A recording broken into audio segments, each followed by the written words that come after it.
Vamos começar nossa aula então falando do voo em curva. Então o que acontece quando a aeronave está voando em curva? Ela está inclinada em relação ao plano horizontal, então se a gente vê pela figura aqui, a sustentação está inclinada aqui, está oblíqua. Essa sustentação ela vai ser dividida em duas componentes. Uma vertical, que vai equilibrar o peso do avião, e uma horizontal, que vai empurrar o avião, né, para dentro da curva, que é o que a gente chama de força centrípeta. Então, o avião vai ter a sustentação aqui inclinada em relação ao plano horizontal.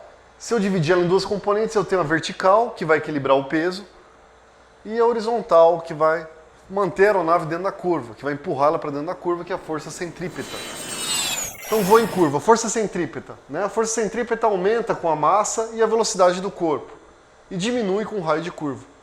Então, imagine que eu tenho um avião aqui fazendo uma curva, tá? Aqui é só um exemplo, tá? Aqui eu tenho o raio da curva, da mão até o avião. Aqui eu tenho a velocidade do avião, né, sempre tangente à trajetória dele. Então, para o avião se manter nessa curva, ele tem uma força aqui que empurra ele para dentro da curva, que é a força centrípeta. Se eu aumentar a massa do avião aqui, se eu aumentar essa massa, eu vou ter que aumentar essa força para me manter ele na curva, senão ele vai escapar da curva.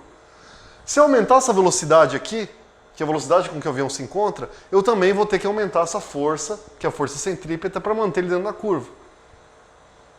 Agora, se eu aumentar o raio, a curva fica mais suave e eu posso diminuir essa força centrípeta. Se eu diminuir o raio, aí a curva fica mais fechada, é mais difícil fazer a curva, eu tenho que aumentar essa força centrípeta. Então, novamente, se eu aumentar a massa, eu tenho que aumentar essa força para o avião não escapar da curva.